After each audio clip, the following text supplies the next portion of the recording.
Hey guys, just want to tell you about the AITApod live show in LA. It's March 17th at 7:30 p.m. in Los Angeles. Did I say that already? I'm not sure, but please just come. Link in the description. Travel for it if you're not in LA. I will see you March 17th. That's a Friday. Nobody's going to be 100% ethical all the time. It's just, it's impossible. And no, we get hangry and then we become immoral monsters. Mm-hmm. Right. Case in point right here. This boy. Me? Yeah. What did I do? I thought you were hangry like a minute ago. No, I was sick and tired and I felt bad. I thought you were using hangry as a metaphor of like you get hangry for emotional unrest. It felt like I was being unethical because I had low energy for the previous recording. Shannon, can I be a human once again? I am immortal, damn it. Hi, everybody. Welcome to AITApod with Jake Davis and Shannon D. Hello. My friends who put up with me and are wonderful gems and a half. And shout out to Jake's girlfriend who lets us record here and scream and put in the bathroom in a little, I don't know what the words are here, but it was like a decor, customizable decor. Mm-hmm. And she put, "Am I the asshole?" hashtag AITApod. And I got to put that in my Insta story. It's so damn cute. So cute. She'll so love that. Sweet. I love a cute decor. Ever since the last time we recorded, when you told me I was ditzy, I can't stop thinking about it. Oh my God, I was Shannon, asking I'm so people sorry. in my life, I'm like, do you guys think I'm ditzy? And now I'm like, wow, I think I am. Like, I listen to the podcast now and I'm like, holy shit, you're a fucking ditz. I'm sorry. Oh God, this. No, I'm not upset about it. I'm just like, now I'm hyper aware of it. But now you can weaponize it and use it in your brand. But also, guys, I looked at the definition.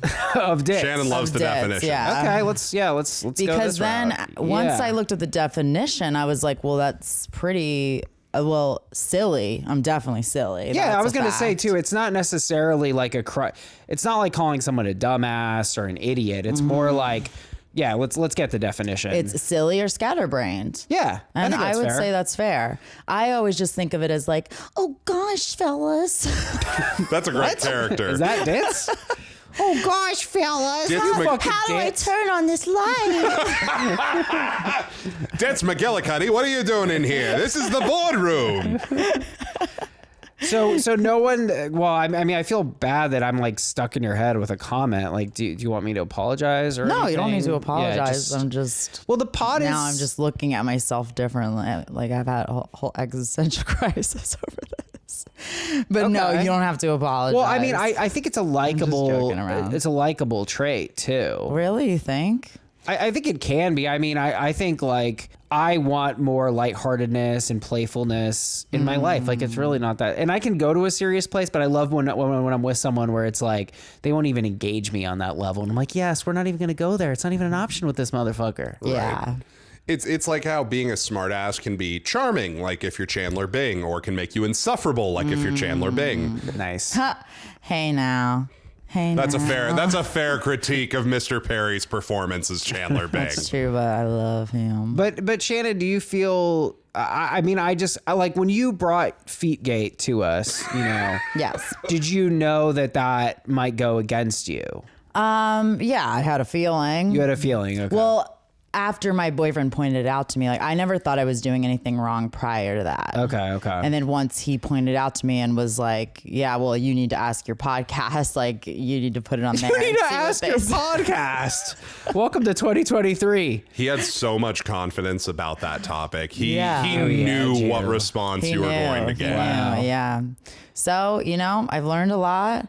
I have now understood that a lot of people don't like it. Yeah, I mean, And I'm they're grossed out by it. right. You've understood that. Mm-hmm. And have you grown? Have you had any adjustments? Well, Let me just give people really quick for who don't know this. Shannon at the live show said that she puts her feet up on the plane with socks on. Socked feet. On the armrest. on the back of the armrest. On the Where the armrest, on knob the is. I back know, of but the I'm trying to armrest. show, like Sure. I'm telling, I'm not like putting my foot through. No, so they can still put their elbow out and have it, but your yeah, foot it's just is on the there. little end where like the knob is where it like can go up and down, where it's in front of you. I will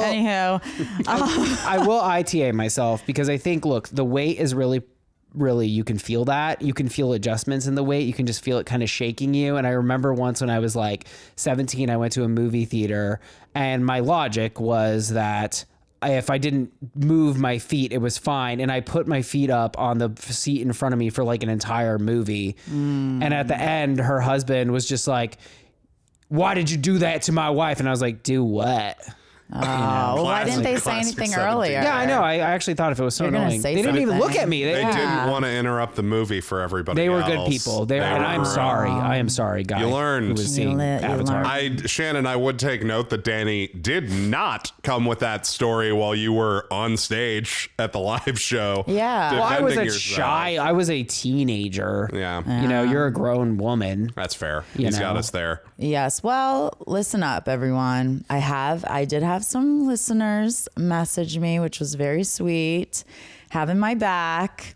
And of course, my own family members who are also a little ditzy and silly also had Attention. my back. Danny and Jake.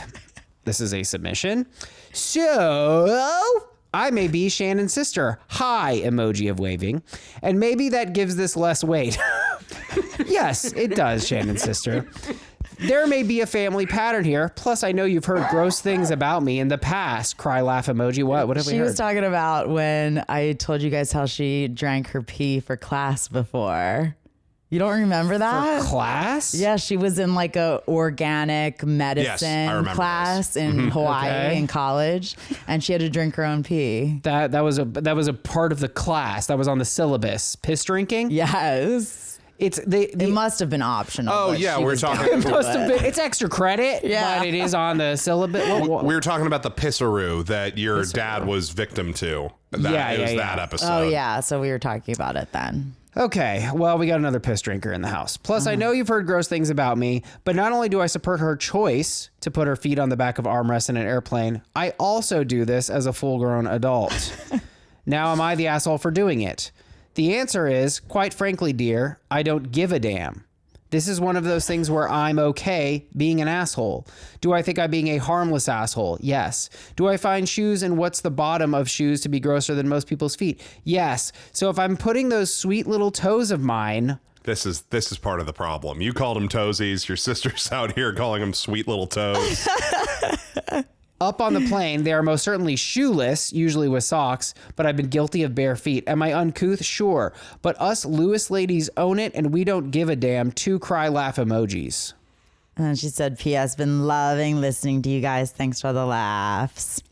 But listen up. My sister is... You are not welcome. You disgusting, nasty surf. This is the surf instructor? Yeah, she's very Surf like, instructor. I don't know if hippie's the right word, but Oh, she she is crunchy? very much like that. Yeah. She's a crunchy gal. So, you know, This does I don't paint. know that I really want this kind of person backing me up here. Wow.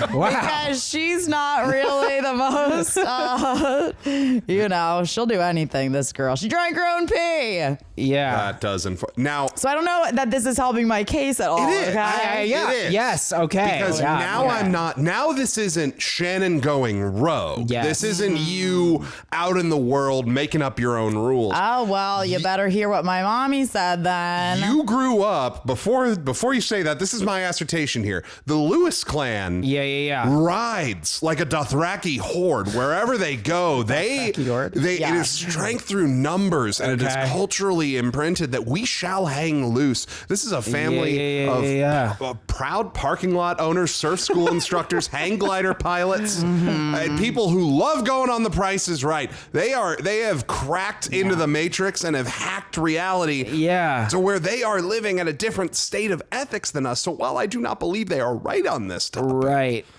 they are clearly operating in a different reality. I think so. I think so. I'm happy to be part of this universe, but man, this is a chaotic one. No, I think Jake is spot on. I think this makes you look a little better. And I don't know, Shannon, I just think you're becoming the most interesting person on the pod because, like, what don't we know? Like, this is just the beginning. We're just getting started. It feels believable to say at some point Shannon's just going to be like, oh, yeah, one time I tackled a guy who tried to hijack a plane. Yeah, right. What? You guys haven't done that? It's in, like, all the movies. All the movies.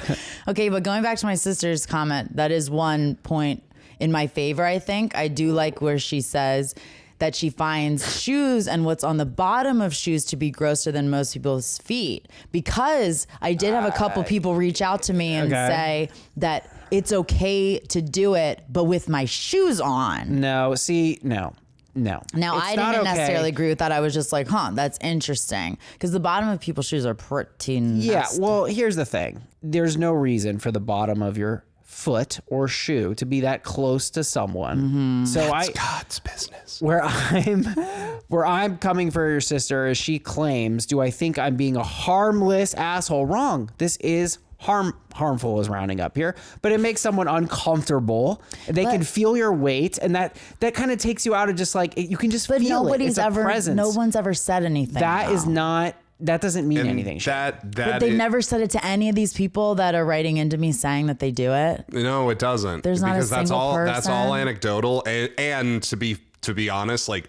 You should all be very thankful that nobody said this because just look at how people are engaging with each other when they feel their individualism is being infringed on, even in the slightest. Danny, you almost got killed by a rogue Lyft driver in New Mexico. Yeah. In his head. It wasn't true. It was scary. He said it was scary. Now, to be fair, he specifically looked you in the eyes and said, I'm going to kill you dead. False. But what I'm saying is this is a fuck around and find out topic. And you can tell yourself this is as harmless as you want until you do it to somebody who decides, fuck you, this is my chair. And now you're in a really hostile engagement in the sky. Well, there are a couple of our listeners that told me that they would either punch me in the feet or poke me with a fork. So I hope I never sit behind them. Yeah, I don't advise punching someone in the foot. I feel like that's a losing thing. Like your knuckles are up against it now. Like I'm gonna punch you right in the knife. You've become what you hated. Right. You're touching the feet to get away from the feet. I mean, Shannon, so you actually think, I'm trying to see your side here. When I put my feet up on the movie theater seat, those seats are they're not rigid. You know, they have a little bit of give. They give. Yeah. An airplane seat is admittedly more rigid. So do you believe that when you're sneaking your foot there, that they actually cannot feel that at all? I don't think they could feel it as much as if my feet were on the back of their chair. But I think that's a little bit more like, did you? But it's still, and I've told you this is my biggest hang up with the whole thing. And I'm just talking specifically in terms of what is wrong about this. It's their chair. They paid for But chair. I do still think that the back of their chair is your domain. Like you have your footrest there. Sorry, no, what? Not your footrest. Sorry, yeah, the chair. You're making up parts of a plane. The chair to you is the chairs are footrest. Your chair is my footrest. You have your tray. You have the pocket there. All of your stuff goes underneath. They have your magazines, your throw up bag, like this whole entire thing. And then there's just that tiny little thing that I just put my toes on. I put my toes on where the knob is. It's a slippery slope though, because I don't put my entire foot on it, guys. The best I can do for you, Shannon, this is what I think you should do. The next time you're on a plane, and also someone has pointed out, you can take a pic, but someone has pointed out you would never ask permission because you know what they're going to say. No. But this is what I ask you to do. How much would you put up your foot on a normal flight? Half hour at least, right? Yeah. Do this for a while. So do it and ask. Say what? Say, hey, did you notice anything on the back of your chair earlier? Okay. And if they say no, then I'm going to struggle to mount charges because then I say this is a victimless crime. This could I'll videotape them too. Oh, that's a great idea. No, I'll ask them, I'll get permission. But okay, guys, listen, I have some also accountability where I have learned a little bit, okay? I do understand it is a little bit of a boundary cross. I do also think that it might be gross for also the stranger sitting next to me that my toes are right in their view. Oh, I didn't even. That would bother me a lot. That is so a little gross. once I thought about that, I was like, actually, yeah, maybe that's almost infringing on their space a little bit. What if you're sitting next to a pervert? The foot people. Well, I could be a little show for him then. You're fine with that. I had a feeling. I just wanted to make sure that you were cool with that reality. Okay. Well, also, we just should make one thing clear. I think a lot of listeners thought we were arguing about whether shoes should come on or off during a flight, and that's a separate conversation. But it is it branched into that. It branched into it because my shoes are off, but that's a different subject. Now, the other 2 points that I can say are that made me realize maybe it's not the best thing to do. One of my boyfriend's younger brother said, the only people who agree with me are those that want to do it. So obviously they're going to agree with me because they want to keep doing it still. That's pretty astute. Yeah. And I was like, okay, you know what? I guess my concern is if you could pull this off, you would only pull it off some of the time, right? Like some of the time you are going to fuck it up and they're going to feel your foot and see your foot there. But I've never had that happen. No, you've never had someone complain to you. Oh, complain. You probably have grossed someone out, right? I mean, come on, at some point, right? Sure. But my fear is that, let's say you do this, you get the person, they're like, no, I didn't notice anything. What are you talking about? Then if everyone started doing this, like, oh, I just don't want to live in that world. So you think I have that much power that when I ask the person in front of me and he says that, it's going to start a mind virus. It's gonna go all throughout the world. Somebody's going to see it and be like, the rules have changed. They have changed. Like, I just feel like one thing Slippery about slope. like ethics is like, you know, what is the rule? I mean, it's kind of like the golden rule, but it's like if there's a rule in place that this is harmless, so therefore it's fine. Like, can you imagine if everyone did this? That's so many feetsies. Like, people are gonna smell that plane would smell terrible. Oh, actually, one of our listeners wrote in and told me this. Jamie, thank you, shout out. She goes, the guys kept coming for you about foot smell. Fun fact, your senses are reduced when you're in a plane. Something to do with altitude and lack of moisture in the air. But basically, you can't smell or taste much up there anyway. Did you write that, Shannon? Did a Shannon write that? No, our listener, Jamie, our dear, dear listener. She wrote in, told me that. I've definitely smelled a fart on a plane. Obviously ridiculous, you know. I don't know. I'm not going to weigh in on the validity of that. You can weigh in on the fact that you can smell and taste on a plane. I've smelled a fart and I have tasted alcohol on a plane. And you've tasted food? It doesn't taste. Well, I tend to not eat on flights. Oh, really? Yeah, just like I eat before the flight. So much on flights. Or I'll bring like snacks on. Great. So Shannon is farting, putting her feet up. I'm sure that has never affected anyone. Wait, okay. I have one more ding against me, is that it was also brought to my attention that this could also be a little bit of a white privilege thing as well. Absolutely. That's and I think a pretty privilege thing as well. Yeah. Perhaps. So I just wanted to acknowledge that. A lot of times we go around in this world, you know, not taking in the rest of the people around us sometimes. There's also big boyfriend privilege. Max is a big dude. Oh, that's I a never good thought angle, about that. Oh, Jackie's lousy with big boyfriend privilege. She just gets all the perks. Well, what do you mean? She uses it a lot. Well, no, not uses. Just like you get it, you know, by benefit. It pay, like if you have a large partner, it just sort of buys you a lot of leeway in situations to have your partner with You got an them. example? I want to know about this. I never thought of weaponizing. If we're in a customer service situation where we have like something isn't being done right, chances are they're going to take us more seriously because I'm there with Jackie. You just stand there. Yeah, she's way better at handling those kind of situations than I am, so I let her lead. But I'm just the muscle behind her. I'm going to be vulnerable in admitting this, but God, it's making me insecure. So when I was here last time, it was cold in Jake's house, and he gave me his sweatshirt. And you know, girls always want to wear their like boyfriend sweatshirt. Well, I wore it briefly, and I was like, I feel safe. Like I had the association. Yeah, it's so like cozy. I will call Jake if I need protection. Like I don't know. Aww. Yeah, I kind of got it. It was kind of a cool feeling. I never felt that before. I think it's because I'm large enough that the hoodie had that extra wrapped around. Oh, well, obviously I wasn't wearing it. I was in it as a tent. It's roughly, using it as a yurt. Yeah, it was a yurt.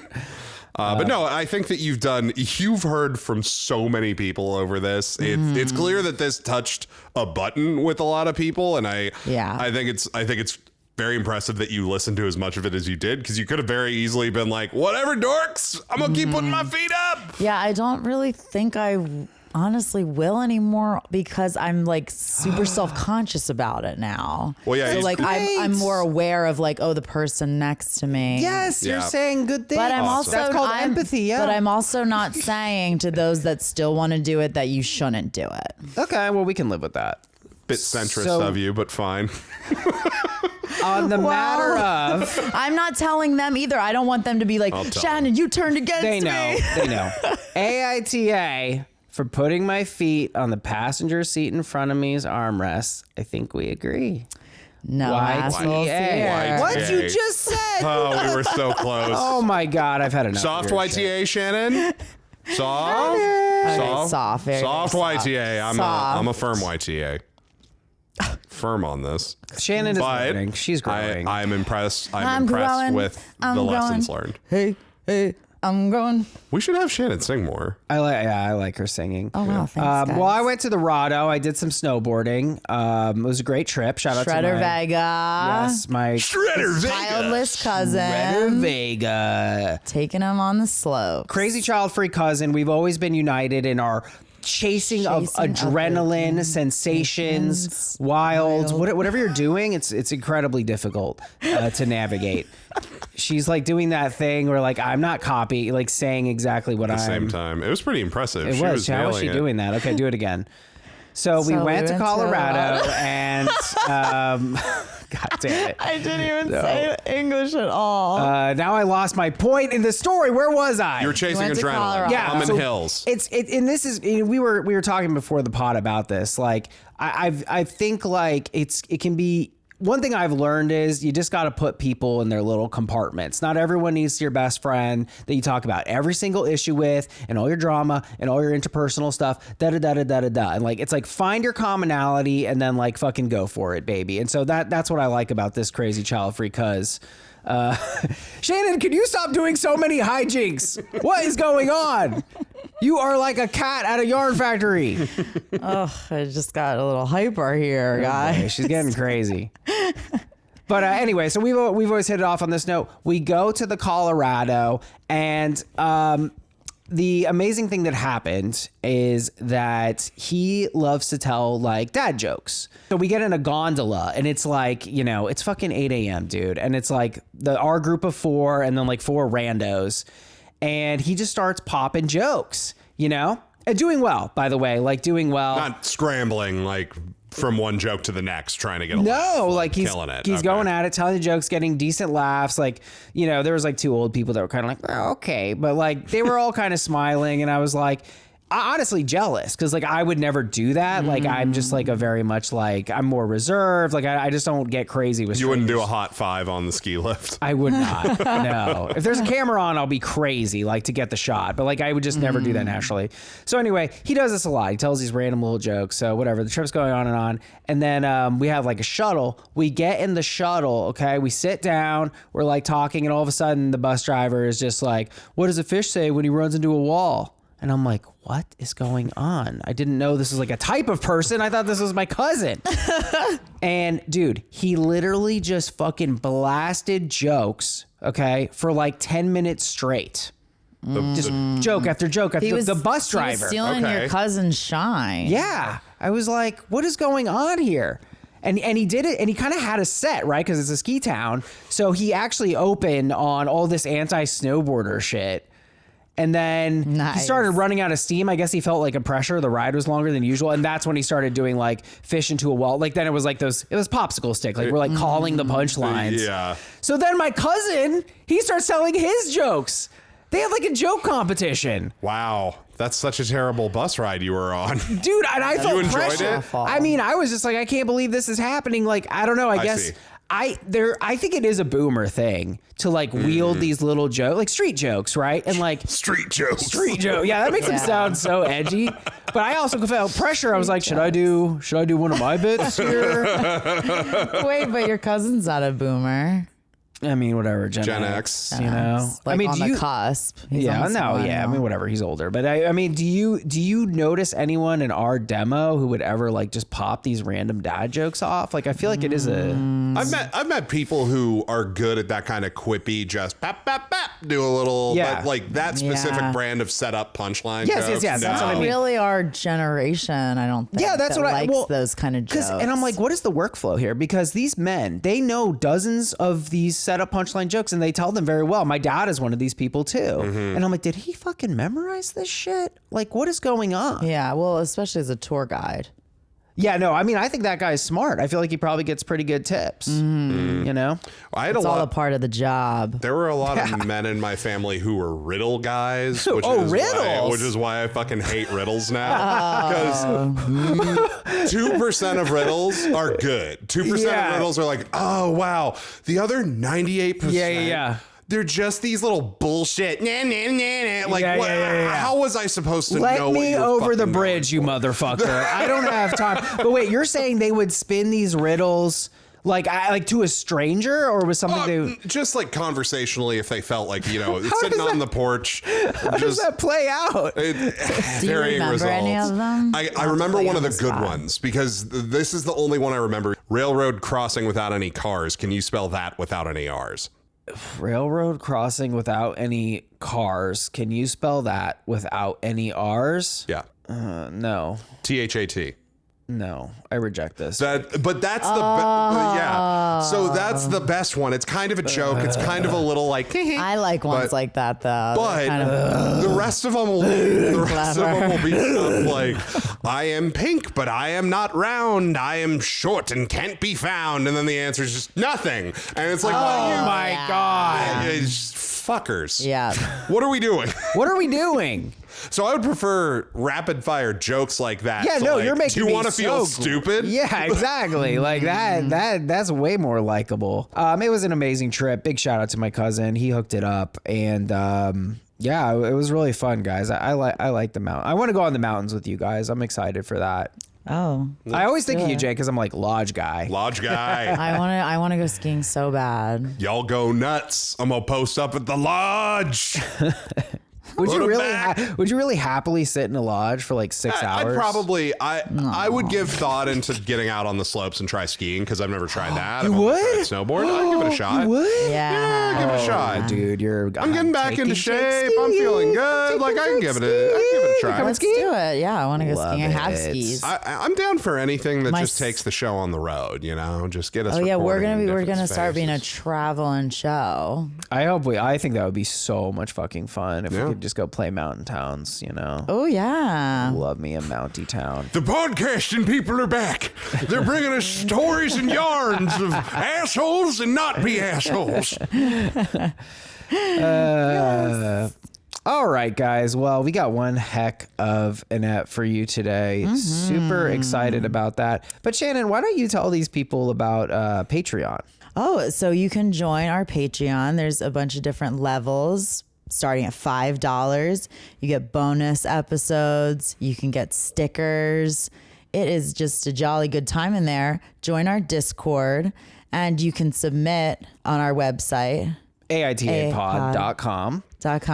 And also follow us on Instagram and TikTok and YouTube. We're there. Hell yeah. We're everywhere you want to be. Only $5 a month, over 140 bonus episodes, and everything is ad free as well. There's 0 ads on the Patreon. And you get them usually a day before everyone else, right? Yeah, often. I'm trying my best. Not all the time, but what could we throw in, just hypothetically? What could we offer to make $1,000 a month tier? Oh, I know. Danny's High School Musical Troy Bolton. 1,000 a month. 1,000 with we need some other stuff in there, but Danny is Troy Bolton in a High School Musical production. I would Not 1,000, maybe 250. We'd have to build up on that one. Well, we have a $100 tier that actually 2 people are on. So shout out to those lovely gems. God, thank you. Lindsay and Brad, I'm so grateful for y'all. I did want to say today I was going off in the Discord about this psychology book that I read, and sometimes I do take myself seriously, and it was a serious discussion. And, it was like one of those things where like we're chatting all day and I was getting all worked up and I'm like, I'm right about this and I am educated about this. And I realized that I had like notably pissed myself. You peed your pants? Like I got sloppy. I got sloppy in the bathroom. You never done that? You just like... Wait, what? Well, I mean, you think you're done. Oh, you were peeing. No, I had just... Like, I had peed at some point, and then I was like, I pissed myself a little bit. Oh, so you had some drop action Because you were going. texting while you were peeing? No, it was just something that I happened to notice. I mean, who knows why I did it. But it was like, you think you're done peeing, but then there's a lot more dribble to the drabble. Right. And when you put the tiny Tony away, then he throws up. Yeah, you know what I mean? Oh my That God. got Jake. That got Jake. You just introduced so much slang. Yeah. For I'm having a hard time with my urine. Yeah.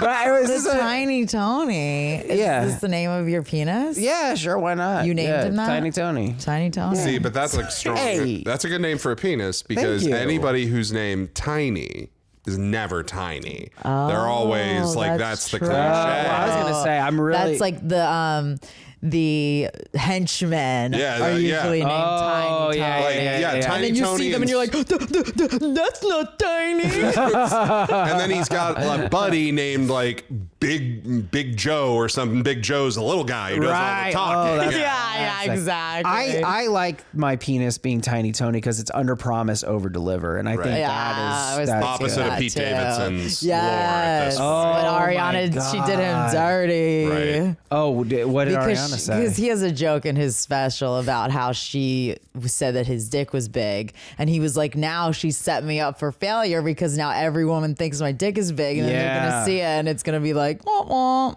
Damn. I do think that that's psyops, and he's readjusting expectations back down, and it's actually above average, but it's not. Oh, like it's porn. definitely gotta be. Yeah, it's got to be something. Yeah, well, he was smart with that joke. I was so sad for a time in my life that I didn't have a big penis. It was like I was What age? I really like 14 or 15.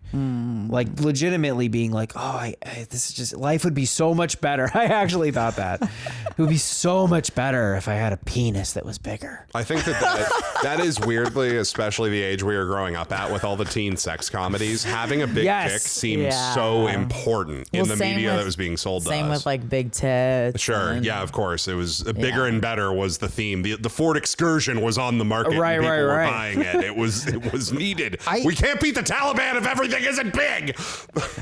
I really feel like it's all the stuff about being good at sex and being attractive. The more earned it is, the better it is. You know what I mean? Like if you got a muscular butt that you earned, like boom, that's it. Then and like just being it natural. Yeah, and I'm sure having a big dick is great for her, and like having big tits is cool, but like there's so much you can do on your own. You know, for anyone out there who's sad about their average dick, it's actually not average because I'm 5'8". The angels fly away from here. I was doing the sad music while you appealed to everybody. Yeah, it was beautiful. I was in heaven. Did you ever have anything like that though, Shannon? Like body issue? What a stupid question to ask a woman. What the dumbest thing I've ever done. Hey, yo, you ever think about your appearance, Miss Lady? What the fuck do you think? Pretty stupid. This show. All right, guys, we got one heck of a juicy epperino for you today. Our second story, a listener submission. Would I be the asshole if I told my mom she needs to clean her house? But first, folks, I'm excited for this. We started to go off on the group chat about this, y'all. AITA for refusing to take a DNA test to confirm my fiance and I are not related because I'm uncomfortable sharing my DNA with big business. So my 27M fiance 26F is adopted. She was adopted at birth and hasn't had any contact with her birth family. She read an article a few months ago about a married couple who were both adopted and found out they were biological siblings 6 years into their marriage. Now, she's worried that might be us, even though I wasn't adopted. I've explained to her over and over, my parents have been faithful. There's no way we're siblings. She still wants us to get tested in case there's an uncle or other relative of mine that slept around. She knows her birth mother was a prostitute and our families lived in the same major city. I think this is ridiculous. I don't want to waste $200 on us getting tested. I don't want to have my DNA sitting in some database where it can be hacked into. I also don't want my data sitting on a website where anyone, quote unquote, connected to my tree can find me. Weirds me out. I told her I wasn't comfortable with her getting tested either because who knows what skeletons her biological family has in the closet.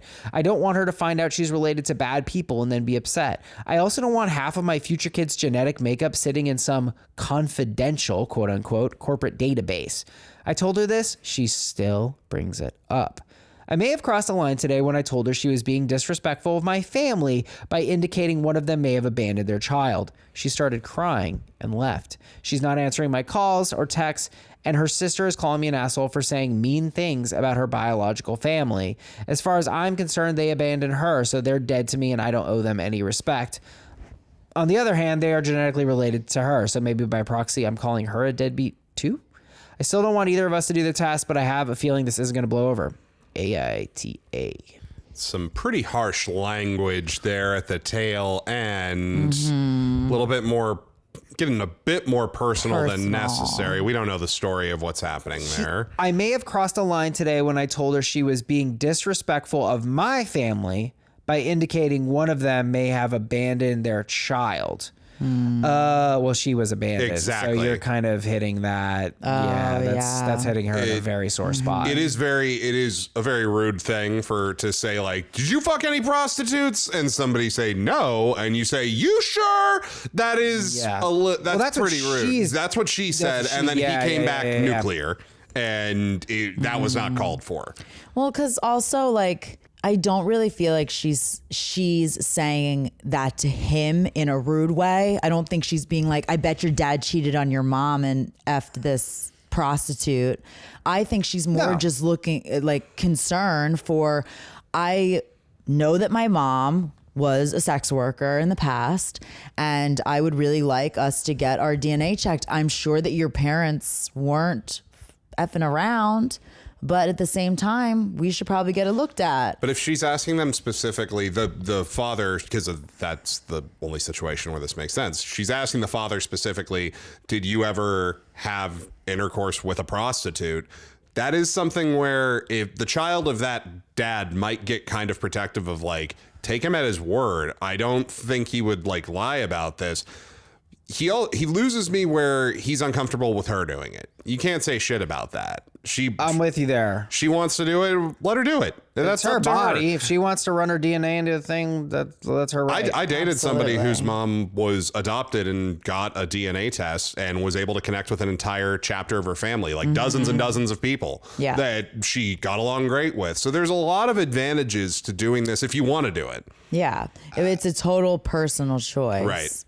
I was just going to say, I do understand the fiance, like, having this fear. It's arguably maybe irrational because there's probably a low chance that they are siblings. I think there's an astronomical chance. It doesn't appear there's any way that's possible. It's like winning the lottery. It's not realistic. It's not a realistic odd. Well, one of the parents the father would have to be... Right? The father would have You'd have to be lying at this point. I'm sorry, did I miss, did she ask her father-in-law or the son did? No. Or the son is just stonewalling it. That was my impression, was he hadn't allowed her to get to them about this. Or wait, had they? No, I don't think she said, I want to test your dad's DNA. She wants to test his DNA. I know, but I don't think I feel like you guys were saying that she went and asked the dad, and the dad was like, how rude. I did say that at one point, but I meant more of, like, if you go to that level, it is a disrespectful thing to do to somebody. If you're like, if him telling you, no, I never fucked a prostitute isn't going to assuage your fears, everything past that is calling him a liar. Yeah, that's kind of like whenever anyone says something and then the other person's like, well, let me Google that real quick. Right. And you're like, you couldn't just the stakes are so low here. You couldn't just take what I was saying at face value. Had to like fact check me. I mean, it's a little disrespectful, but I also feel like you shouldn't take it personally because, like, I don't know, they might... Slightly different than, hey, Mac, you mind if I just got a quick question for you? Did you ever have intercourse with a prostitute? Yeah. No? A little okay. heavy, I'm just going to have your son spit in a cup and I'm going to send that to the science lab and we're just going to find out for sure. Okay, thanks, bye. I guess, but it's also like a lot of people do this kind of stuff, and it is if it's her peace of mind. I understand you don't want DNA. She has every right to do whatever she wants with her DNA. That said, there is no good reason for him to get his DNA tested from his perspective. The only one is emotional, and it is to show a desire to make your bride-to-be comfortable. Partner happy. And I'm very against that. I think that is very controlling on her behalf. There's no reason for this to happen. The answer was no. The answer was no. And it's been no. And she keeps bringing it up. Okay, you got me there. And that's why I'm giving some grace to OP, because I do feel like he said no. He said no. It keeps coming up. And then eventually he did take this shot. And that wasn't okay. And that was malicious. But what she's doing is also malicious. She's just being like, fuck your boundary. This is what I want for me. And I think she had to drop this. That's a very solid argument. I don't have any counters to that. It's a wildly personal thing, and like if I'm never going to get my DNA tested. I have no interest in doing it. Not for any major reason. It's not necessarily a big business thing. I just don't want to do that. There's something about it that feels weird for me, but I understand why people do it. It is a super valid concern that it is true that these 23andMe and whatnot, they got that shit, and you think they won't use that against you if they can monetize off it? I mean, you are dreaming, baby. I think it's a very, very reasonable read that 23andMe specifically is building a meat man army off of our genetics, and that's just something that's happening. And they're gonna clone us or something? And you're gonna be murdered by your own clone. They come for you. Was it worth it, Jillian, to find out you're 14% Irish? No, it wasn't. No. I'm 1.5% Neanderthal. All right, I actually was 97% more Neanderthal than all the population. Congrats. Very cool. Okay. Shannon has put her hand on her hip and is doing a little pose. Calm Inky writes, YTA, dude, you could just go to your medical provider, explain the situation, and have them run a comparison. It's really not rocket science. Okay, but it is genetic science. That is impressive science. It's pretty complicated. That's very demeaning to geneticists. Yeah. No, you're right. It's not rocket science. It's the science that will maybe cure cancer. Is that? And the results don't need to be stored or skeletons unearthed, but it is an easy way to get the answer your future wife is after and settling her mind. As to the reasoning for the doc, we are thinking of having children, and there is valid concern that we're related. Please have our DNA compared. I think that's a great solution. Might be a little bit more expensive than 23andMe, but perhaps insurance could cover some of it. I don't know. They got the Are We Siblings machine down at hospitals now, though. You just put a little bit of spit in there and it swashes it around and then it just comes up on the screen. I don't know shit about that. Siblings.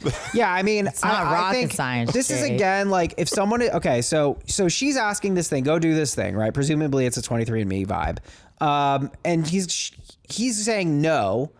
She can come back. I'm not against pestering, but you have to change the ask. If you are just brute force asking the same question, just pressuring them without bringing any new things, any new consideration, no thoughtfulness, that is malice. I think that's shitty. You're just trying to push someone to do what you want them to do. It would be really funny if he caved on this and all of her fears are assuaded. There's no relations, all the stuff that she wanted to see, but he finds out that Ted Cruz is his uncle, and now he just has to live with that. Now our life is ruined. Organic Draft 6504. I didn't realize this was an option. This is the OP responding regarding the simple version with the doctor. And someone said back, you would have known it was an option if you looked into options when your fiance first mentioned her concerns. And I'm so happy he said that, because no, it's not on him to do the research and do the thing. The fiance should have. Exactly. If you want something from someone, make it easy for them, give them options, and maybe you can find a way to make it work. OP's not obligated to do shit. Fiance's selling, not him. He's the one being sold to. He doesn't have to do his own research on the product. No, of course, that's ridiculous. Yeah. Ornery ad 4818. OP was apparently just giving a flat absolute no and dismissing your concern. So no, that's not going to trigger a problem solving. Let's see if there's an other way from the other person. Unfortunate, but true. I'm really not in favor of DNA ancestry testing for curiosity's sake. It can lead to discoveries that were better left sleeping. But in this case, I'm sorry. Fiance's mother was a prostitute. There is a non-zero chance that they could be related. Tiny, but not zero. And that's not something you want to find out later if a major medical problem for one of their possible kids makes testing necessary. OP is wrong. I think that person had a consensual but definitely sexual relationship with a cousin, because he came prepared with a lot of facts about incest children. I mean, all kinds of things have a non-zero chance. Right. Like, almost everything has a non-zero chance. This reminds me, when I was in religious school, the way they explained the Big Bang was the percentage of this being able to happen is the same as a tornado going through a junkyard and making an F-16 Tomcat. But then another person will come and say that it's that same scenario, but it makes a Rolex. And those are two totally different things, so the odds have to be different. But we're talking about that kind of infinitesimal chance of like, yeah, I guess if you want to make it the dumbest fucking argument on the planet, it is such a low percentile chance that you're not being a serious person if you act like it's something that's going to happen. I think this is no way to live your life. Here's a fun chance fact, though, that I just remembered. Every time you shuffle a deck of cards, that order of cards has never happened before and will almost certainly never happen again. How is that possible? Pretty fucking wild, because there's just so many fucking combinations. It's infinite. 52 times 52 times 52 times 52. No, it's finite, but... You know how people talk about how sometimes after you've done psychedelics, it'll like lie dormant in your brain and then it'll randomly kick my God, up. are you having just an kick acid? that off. Yeah, no, I'm having a great time over here. I'm still very awake. Somebody called 911. She also wants to know her heritage and medical history, which is valid. OP does not have to undergo a full DNA test if he does not want to, but she has the right to know if she is at major risk of any cancer, heart disease, or anything else. Yeah, I think we're all in agreement on that. She is. There's nothing stopping. She can already do it. She can just but I do also think that it would be helpful for her to know that stuff about him as well, especially if they're gonna have kids together. Yeah. I mean, I think if it's something that's bothering her, you know, he probably should fold here, especially if there is a way to do this that won't end up in like a 23andMe database. I'm all about that. But just looking at this as it is and playing it as it lays, I think what OP said was sloppy, but I actually don't think he knew what he was saying. Oh, no, 100%. Right? Because we had to unpack it. Like, it's kind of confusing, but the notion that he said this thing about, what was it with the abandonment thing? Yeah. I told her she was being disrespectful of my family by indicating one of them may have abandoned their child. I think like he didn't realize how that's going to reflect on her and the fact that she is an abandoned child. Didn't he say something about owing it? What was that? He also said, as far as I'm concerned, they abandoned her, so they're dead to me and I don't owe them any respect, which I don't know if he's just telling us that. That's cruel, though. You don't know what led to them giving her up. Yeah. That's such a brutal condemnation on people that you know nothing about. Right. And just to say, do you think that it's easy for anyone to give their kid for adoption? That's kind of like when people like they don't really realize the emotions that come in when you get an abortion too. Like they just are immediately like, you kill babies. Like you don't understand the pain of what it is to get one of those. So don't just like demean it to this super and let's call the sentence of being like you abandoned her. Let's call it what it is. This is sexism because we're talking about a woman here. He's framing this as like this nebulous family that gave her up. No, you're talking about her mother. You're talking about her mother who made a choice to give her up. Okay. That's incredibly harsh. That's a terrible way to end this conversation. I think OP, like I said, it's not apparent to me that he said this out loud or if he's just stating his logic to us. And if that's how he feels, it's how he feels. But I would not be shocked if the wedding was called into question if he said something like that to his partner. I mean, you're talking about someone whose parents abandoned them. You need to be very careful around the topics of parents and abandoning. Kind of a no-brainer. That said, also, I was just going to say is maybe a quote unquote abandoning her was the best thing that she could ever do for her child. Yeah, we don't know. Gave up might be a better word than abandon. Abandon implies like just left her in a box by the side of the road. And we're like, we hate you. Or gave up implies surrendered to the state, which is an incredibly difficult decision for anyone to have to make. Playing it as it lays, though. Yeah. We have here a wife who is repeatedly pressuring, I will use the word manipulating, to get her way. She's not trying to compromise. She's not doing research. She's not coming out. She's just saying, my way, do it my way. No. Do it my way. No. Do it my way. Hostile remark. That said, I agree. That's a lot of nagging. And for these reasons, I am ultimately saying NTA, and she is. Yeah, no, very sound. Well, it's interesting because nearly the entirety of Reddit was YTA. I could only find one comment that was NTA. It's just and if there's one thing we know, Reddit has never been wrong about anything. Nope, never. I mean, I'm almost proud of Reddit just because it is a male, and I'm liking that they took a woman's side. Yeah, that's a good point. I think a lot of people struggle with boundaries. Like, I mean, if you gender flip this and then change genetic test to birth control and peace of mind there, it's like, dude, this is so fucked up. If she doesn't want to take birth control, it's her fucking body. Yep. End of discussion, baby. Yeah. I mean, if you want to bring research and be like, means no. There's NuvaRing and there's all these other options, that's fair. I think you can change the ask, but to just keep doing the same ask, it's fucked up. Right. So Shannon, are you with us? You were just bringing that? Yeah. We agree it's NTA. And she is. She is. YTA. Now it's time for a listener submission. We tear you to pieces for fun. Would I be the asshole if I told my mom she needs to clean her house? I, 22F, no longer live with my parents. I've been living on my own since I was 18. I want to preface this by saying that I now have a great relationship with both of my parents. They're still together. And my sister, 19F, lives with them in the house. Dad works full-time. Mom hasn't had a job since before I was born. Since I was young, 8 years old at the earliest, my mom collected things. She went on shopping sprees and brought home bags and bags of things. Then she ran out of space in the spare rooms and started buying massive amounts of plastic bins to take on the overflow.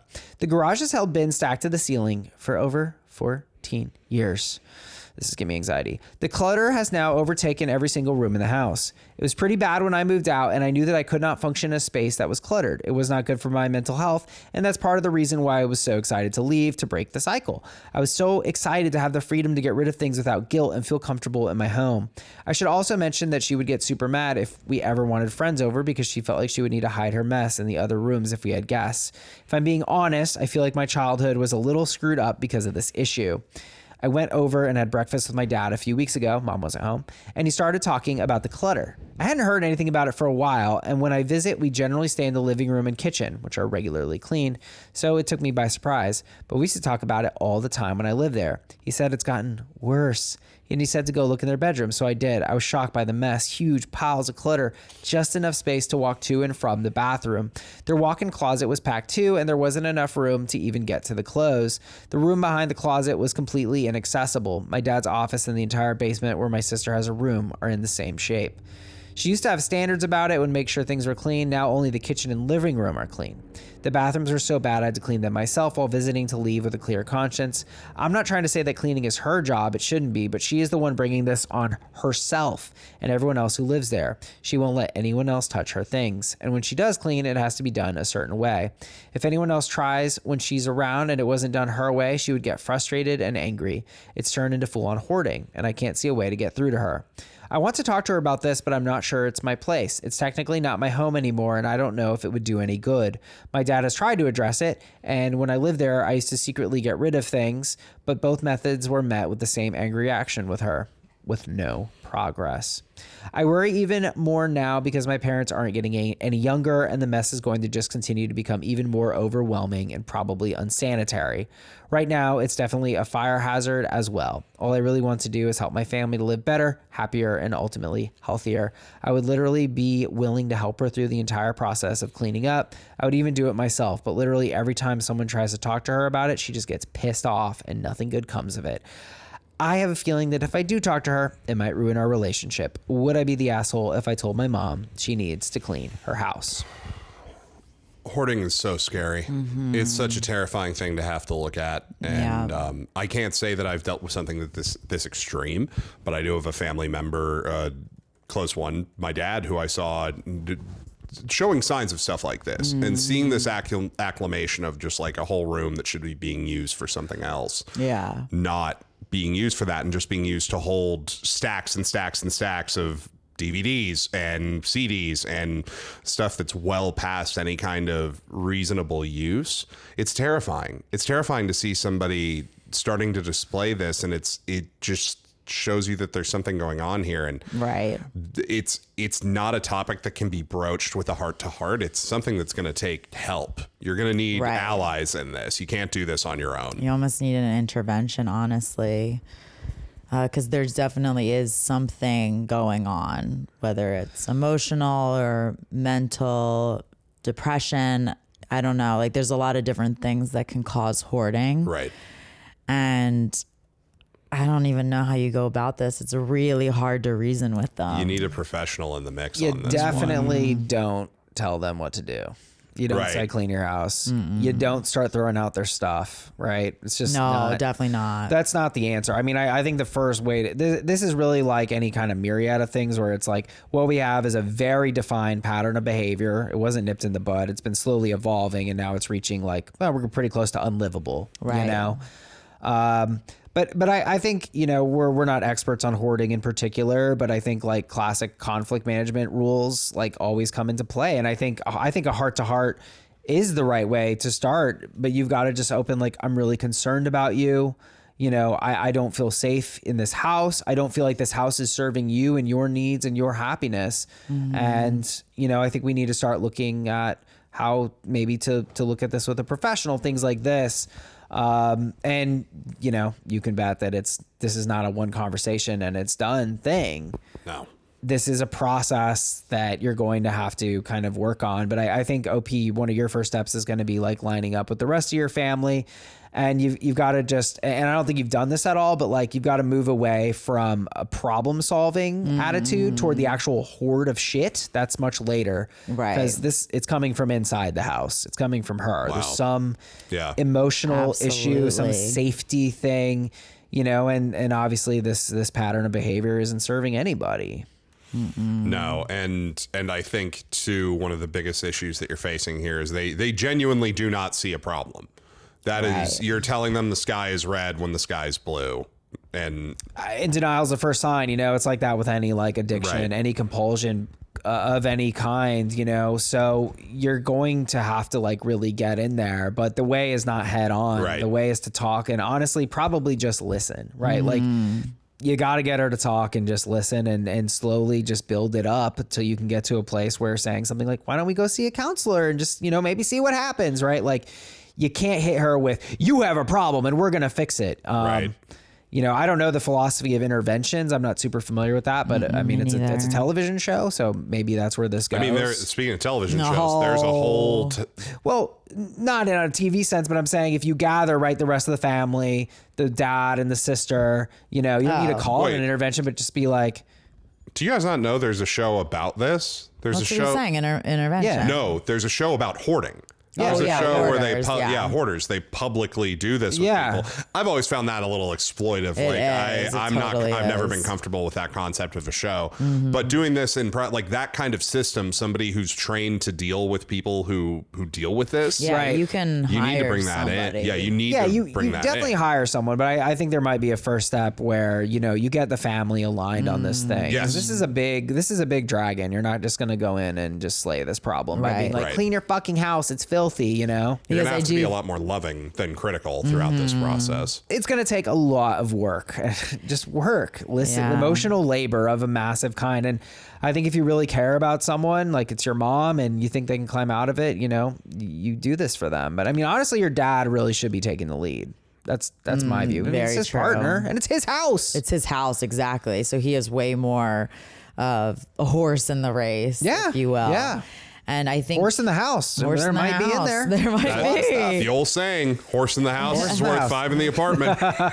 And clearly people have been saying things to her because she's getting pissed off about it. Yeah. So this is clearly not the correct approach, because I don't think all of a sudden she's going to hear it coming from a different person. No, yeah. And I think that you're right by, saying that you think that it might ruin your relationship, because you would take that risk, especially because of how, intensely she feels that she's not in the wrong. Yeah. In this situation. Now, I'm just going to throw something out. I'm not endorsing this advice, but if you wanted to go chaotic evil here and very quickly handle this, what you're going to want to do is get yourself about 2 to 10,000 spiders. 10,000 obviously being the you most. monster. And you just let those puppies loose in the stacking rooms, and that problem solves itself. How does that solve the problem? Gotta move out. You just gotta move. You just gotta you need to move. burn the house down. Exactly. But what if There they you go. bring all their stuff, but because there's going to be spiders? Well, the spiders all over it.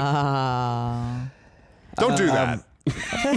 Just saying you Our could. sponsor today, orderspiders.com. For only $100, you can get 8 to 10,000 spiders delivered by a giant man named Jake. Hey folks, it's me, Jake Davis. I know you'll enjoy my character Jake on the popular AITA-Pod, but I'm here to talk to you about something near and dear to my heart. Spider purchasing. For Spider purchasing, not even the spiders. For the cost of 14 cups of coffee a day, you could find yourself several deadly Black Widow spiders in the thousands. Wow, what a business. Spider purchasing. Please buy something. I am up to my neck in Black Widow spiders. Just to zoom out a little bit, because I think I've caught myself in this behavior where I'm kind of I've got all these videos, pictures, memories, old journals, I've got it all on my computer. And I was thinking about, there was a time in my life when I would really felt like I had to go through everything to learn something. So, and it did kind of come from a healthy place of reflecting, thinking about the past. But I think I really overdid it. And looking back now, I'm I think this is a very backwards way of looking at your life, and reflection is good, but it can be overdone. And I think, attachment to items, attachment to the past, these things I think are ultimately, and I kind of see that in the last situation too. It's it's easy to get neurotic about the past, but it blocks you from doing what matters, which is making your now better and making your future better. Yeah. I do get a little bit like this with sentimental things. I hold on to every card anyone's ever given me. Oh, same here. Yeah. I love all my cards. Handwritten correspondence. I love it. Yeah. And just or tickets to I do that too. concerts, and so I think it's healthy. I think you can most keep that all in a people do. box. Right, exactly. It's not taking, and they're in drawers, not taking over my life.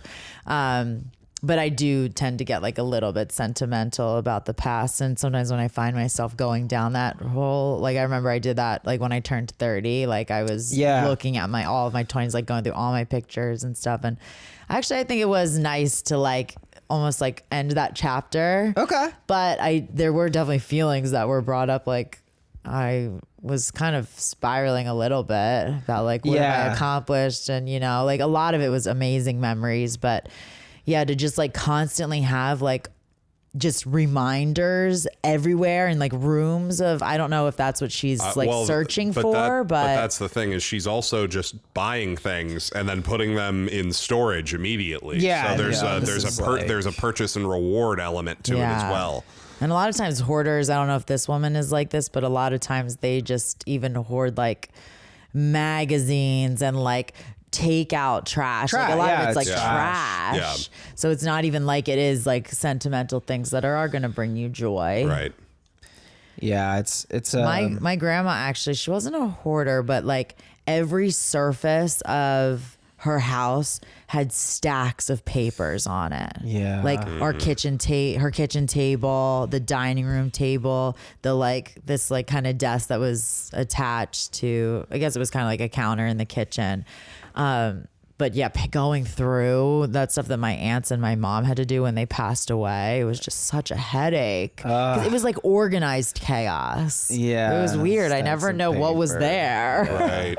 Like, what do you need all this stuff? Get a fucking filing cabinet. I don't know if that's just something, because I have seen that with multiple older people where they're just hanging on to weird shit, not in a way where it's like making their quality of life worse or becoming a danger to them, but just like, oh yeah, you're keeping that, huh? Yeah, okay. why? Interesting. And I have done that. I did that more when I was younger, of just like, well, I might need this later. Like I used to keep my phone boxes, or like if I got a new game console, I was like, well, maybe I'll need the box. I've recently started throwing them out, but I would always keep them too. The last, like the year where I had to move twice within the year. That's when I stopped doing that. Of just why am I? Like, why do I have this? Yeah. Would I be the asshole if I told my mom she needs to clean her house? I think you would be, OP. This is a huge problem. But I think whenever you're faced with this, you got a friend who's in a serious situation, a family member, anything. I think in general, you can't come at them. You got to hit it with, I feel this way, I'm concerned, things like that. And honestly, you got to be ready to listen and not problem solve, because you're not going to be able to solve the problem. And I would add on, you would be an asshole if you don't do anything. You do have to engage on this. And I think you clearly... My parental rules do not obligate a child to care for their parent. I would say the dad's an asshole. It's his partner. It's more on your dad. But You're he's right. also That's an enabler, and that's a problem in itself.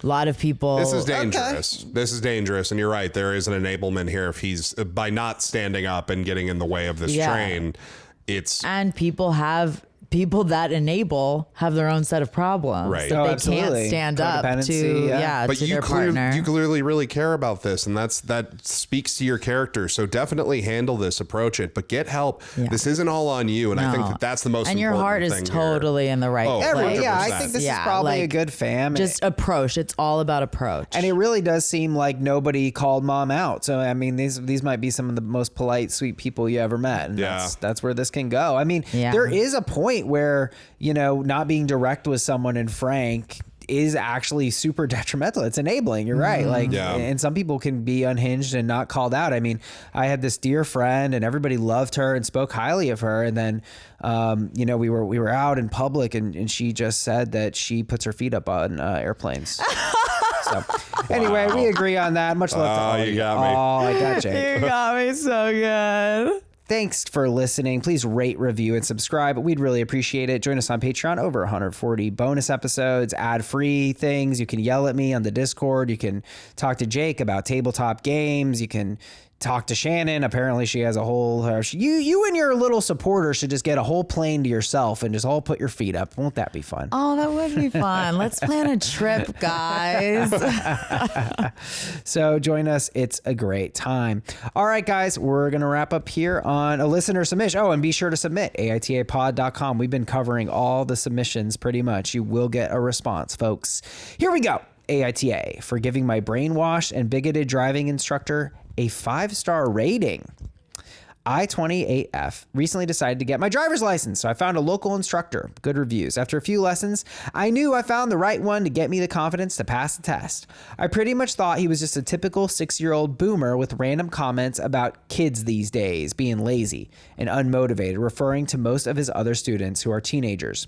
Flash forward to a few weeks in. During a lesson out of nowhere, he asked me what is my view on, quote, transgenderism and the homosexual agenda.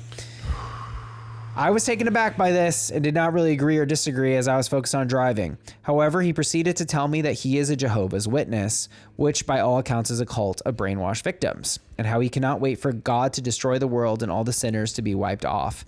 And if I wanted to join and be one of the lucky few saved, it took everything to not laugh, as all of it was just absurd. The next day, he brings a pamphlet and informs me of when the meetings are. I politely decline and again, don't really take a side on his views, as I just don't really care enough to argue. He stopped trying to recruit me, however, every lesson after that. He kept saying how God will soon unleash his wrath on the world, and the gays and transgenders will all be sent to hell, but he and other witnesses will ascend to heaven. The whole thing was so absurd and borderline amusing to me. The idea that he gets happiness from waiting for those he disagrees with to perish just made me pity him. Months pass and I finally passed the test and have gotten my license thanks to him. He asked if I could leave a Google review so others can find him, and I obliged, leaving a 5-star rating and review of his services.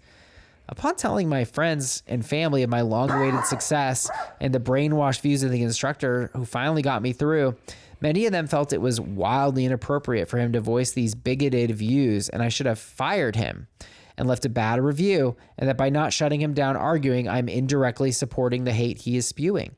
However, I feel that I hired him as a teacher, and he was great at that, and his views are just something to be ignored. And ultimately, I could not leave a bad review as he was genuinely an effective teacher. Plus, he wasn't advocating violence or anything like that. And other than being in a cult, was not really harming anyone. So AITA for laughing off his ridiculous rants and not shutting it down, then leaving a good review about his professional capacity. Was I too blasé about it all, AITA? He wasn't advocating violence. He was just eagerly talking about when all of his enemies will die in fire. Like, what? Yeah, he was advocating violence. And he also said, like, what the view on transgenderism and the homosexual agenda, which is that's red flag word number one hateful. in this kind of thing. Yeah, OP, oof, boy, gotta tell you. I think that there is a lot of responsibility here of I want to take something really quick. Don't argue with this person. You're not teaching this pig how to sing. You have no obligation to engage in some kind of rhetoric with them. If you want to try, if you want to take a swing at that, you go for it. But this person's been swindled by the dumbest, most insane branch of the already stretched thin Christianity logic tree. So you're not going to get through to this person. Yeah, you had no obligation to say anything in the moment, especially also I'm just thinking of it as a young woman, your safety. Like sometimes you just shouldn't engage with men and like specifically that are, impassioned about something and disagree with them. And I'm glad you brought up safety, because this man is a direct danger to anybody who's transgender, gay, any kind of LGBTQ community member is at risk if they were to use this man as a teacher. So you do have a responsibility to put in a review with as low of a rating as you can. Actively dangerous person for anyone who is not straight. I don't know. You're biting off a little more than I'm. Am I? I don't know. Dangerous? Well, I would yes. say. Well, dangerous is as bad as it could be, but at the least, he's.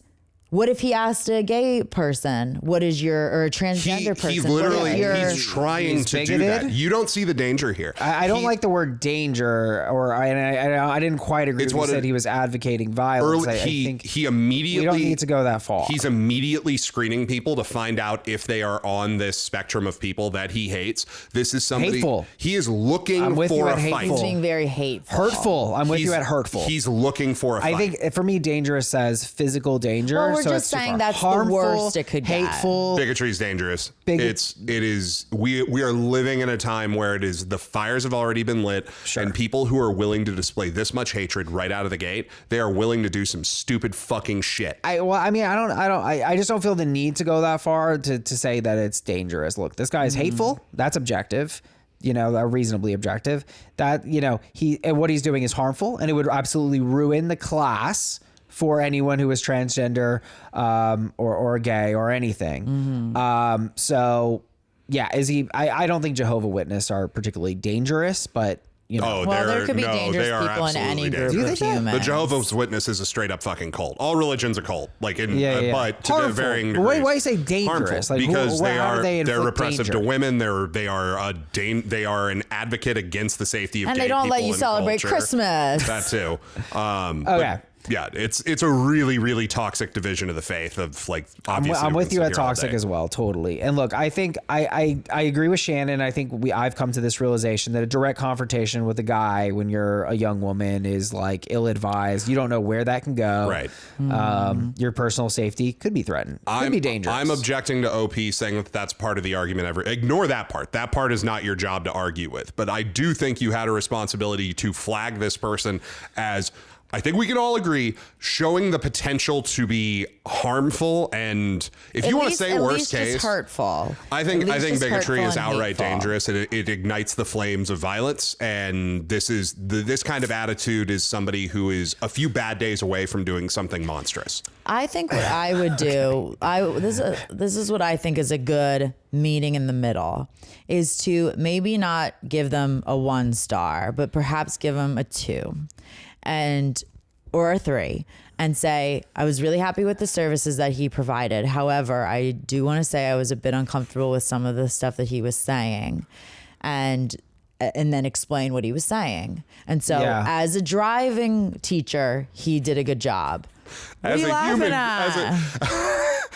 I hear you chuckling over there. As a driving instructor, pretty good. As a human being, might murder you. Yeah, exactly. That's why you should give him like a 2 or a 3. I can't meet you there, Shannon. You I'm can't? sorry, no. So you Because even though, Jake and I are like kind of mincing words about dangerous, if you are a teacher in a position of authority and you're saying harmful and hurtful things, even if I wasn't in particularly harmed, that is simply unacceptable. Yep. You will be lucky. I thought I was doing a meeting in the middle between you two. I thought you guys weren't agreeing. We're in agreement. It's just I see him as more of an actual threat than Danny does, which I'm going to be more hardline about. Anyone who's willing to say, hey, how you doing? These are the people I don't like these days. I think you're also putting that. I think he sussed OP out. Right. That's the reason OP is in this predicament. OP is probably a fairly agreeable person, and he felt that he could trust her. And indeed, he could. Right. He was right. He felt her out. He probably doesn't go around, doing this so often. But just the fact that he would do it once is completely unacceptable. And this guy would be lucky if somebody pulled this shit on me. I would fucking 1-star review. Your journey has just begun. This will be documented in numerous ways. Oh, really? Oh, absolutely. Because it's so fucked up. This is homophobic. If it was racist or anything, no, you do not get to teach a class and be in a position of authority of any kind, anything facing customers, because what you're saying is fucking harmful and mad shitty. So if you believe those things, fine, but then shut the fuck up when you're at work. Yeah. No, we are firmly in agreement about your job was not to argue with this person. I would have gotten out of the car, left, and gotten him fired. I could do gray area here and be like, okay, maybe we're on class 6 of 8, and then we wanted to finish the class and get your if fucking it happened that late into it. But this read to me like a core, and maybe I'm letting the people I know who are like this influence, or the people who I've known who are like this influence me. If this is this early, if it's early on in your getting to know somebody with your power dynamic that you're revealing this, that's what's making me classify him as likely dangerous. If he's having a bad day and meets the right person who doesn't meet the right criteria for him, I do not think that I would bet on him to be a right person 9 times out of 10. Yeah. And that's what I think. If the risk is that small, dangerous person. Yeah. I mean, I guess what I'm wondering is, when you approach giving a review, I really think it is kind of and I'm sorry, OP, but I just think you're being so fucking privileged, if I went to a restaurant, for instance, and I witnessed someone who was disabled being treated poorly, but I had an excellent experience, good God, man, I couldn't in good conscience do this. So just that the victim wasn't in front of you, OP, I think for someone to espouse these views. And also, by the way, even if he didn't say transgenderism and the homosexual agenda, just promoting this religion, because it is an extremist religion that is hateful, I don't think that's appropriate either. If you're promoting Buddhism, I could let that slide, but they literally believe that heaven has a limited amount of slots. Oh God, that's like a core tenet. Wow, it's the Scientology. Is it of a billion, a million? I mean, it's a number where you're like, that's it. I want to say it's 6 figures. I honestly think it's 6 figures. No. Yeah, these people think heaven is a gated community. Not Chandler. Heaven is Chandler, not Chandler. Yeah, I think. Yeah, I don't know how he's also I'm sure he doesn't do this to every one of his clients. No, he sussed her out. Yeah, he sussed her out. And also that she's older. Maybe he's not doing it to the teenagers, hopefully, because it says she's 28. Because I am wondering why there wouldn't be more reviews on there saying stuff like that. And also, I didn't realize at first that she was the age she was. I thought she was even younger. And I think that she's a full grown adult. I do think you have more of a responsibility. I think so. And I think as a young person too, but it's just like, teenagers, like they don't know. Gen Z would tear this guy apart. Yeah, true. Slash his tires, tag up the back of the car. I think, look, in the end, reviews are social signs that are cues that things are good. People follow them. They're very, very important. OP, you could have really made an impact here. Your choice to leave a good review about someone that ultimately did not do a good job. They did not do a good job because they crossed a line. Just because it didn't bother you personally, that doesn't mean the line wasn't crossed. Right. Everything you say as a teacher is part of your performance as a teacher. Absolutely. True. And part of being a good teacher is having interpersonal decorum. If you are going to go off the beaten path. Oh, that's so true. Like, just because he was good at teaching how to parallel park doesn't mean that the entire thing as a whole. Which is why I laughed. Like, if you go and get sushi and leave a Yelp review of like, great sushi chef, terrible aim when he pees. Yeah.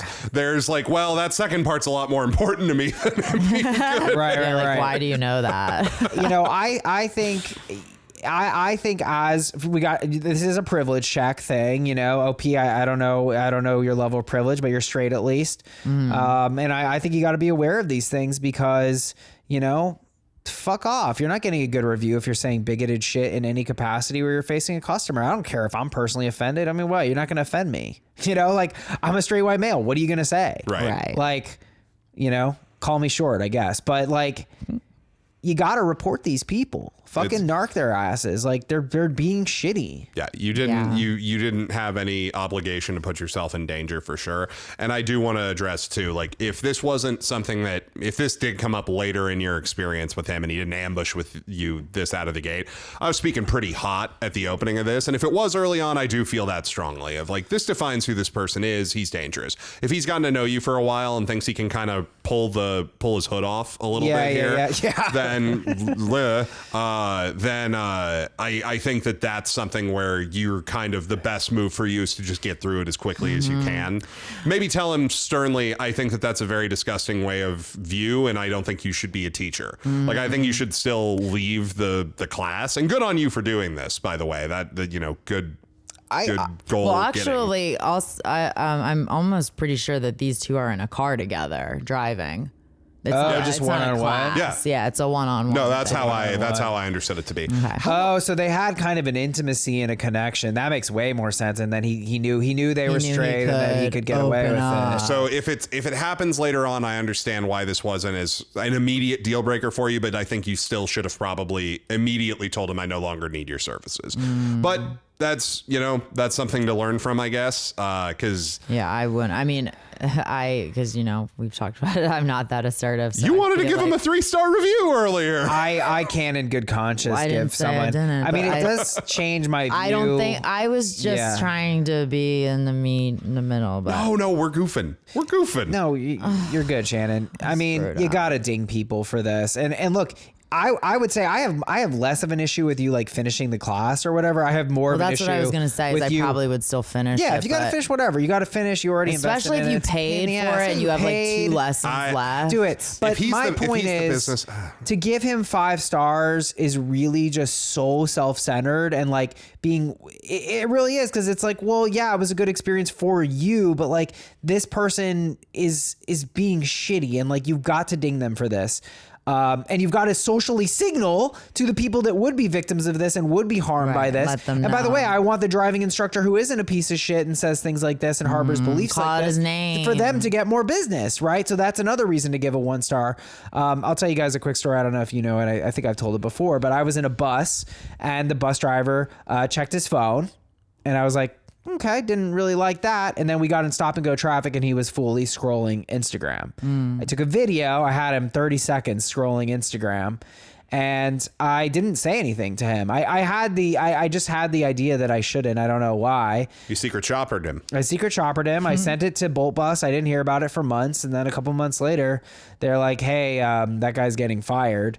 Because get this, there was cameras in the bus, which he knew were there. And he got caught not once more, twice more, checking his phone. Oh, boy. So, like, matter of time before this individual kills someone, or a busload of people. So I really do feel like you're not being a Karen because. So you're saying he was dangerous? He was dangerous. Yeah, absolutely. Absolutely. Well, yeah, that physical danger. That was my criteria. I don't know why you're acting like you got something on me, Jake. AITA for Wait, giving. I have a funny, well, it's not really a story, but I just wanted to tell about my driving instructor.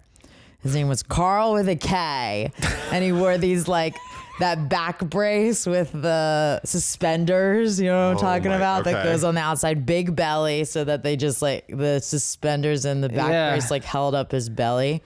And my best friend happened to have the same one. We had discovered that a couple of years later. And oh my God, he made me cry. He was awful. Oh God. No. He was trying to explain stuff to me, and whatever it was, I was just couldn't compute with what he was saying. Yeah. Maybe because I'm ditzy. Carl sounds like a dick. He was the worst. And yeah, he made me cry. Why did he make you cry? Because he was trying to teach me how to do something, and then I wasn't getting it, and I couldn't really Got even really intense. Yeah, Yeah. and he was just what are you not understanding about this? I don't get it. And was yeah, That's the kind mark of a yelled great at me. teacher. Yeah. Frustration and rage. I tried twice. Understand it. And then, I repeated the same sentence. How is that not teaching? And don't forget, my name's spelled with a K. Never forget that. And then I was tearing up, and I was trying not to show him that I wasn't. He goes, "Oh, what? Now you're crying?" No. God. How old was he? Old, well, at least I would maybe even say late 60s. That's awful. You know what? Actually, I want to go even back into this because we didn't really talk about the burning in hell stuff except at the very top. That is actually espousing a philosophy that explicitly says all people who don't believe what I do will be punished severely. This is why I was saying dangerous. Toxic. He's fantasizing about the painful deaths of his enemies. Yeah. And then imagine what he would do if the person was yeah, I don't agree with any of that. That's what I'm saying. Yeah, I almost feel by are you kidding by giving me? him Taking crazy pills over here. I feel OP actually was doing him a disservice as well because you got to push back on people because how sad is it that you are sitting there, oh my God, sitting there thinking that almost everyone around you is going to suffer eternally. Oh my God. You think that he's going to learn from a 28-year-old? No, I don't think he's going to change. I think he's cooked and he's a piece of shit. What I think, Dan, you might as well push back. Especially he would never listen to a woman. I was gonna say this too. Your goal is your obligation is not to change his mind or argue with him. Like I said, this is trying to teach a pig how to sing. Right. You're just gonna it's going to frustrate you and it will annoy the pig. Yeah. There's no version of this where you win in that. And it won't be very good, even if he does. But I do think. Okay, I was gonna try to do a pig singing "That's Amore," and I can't even conceive it in my mind.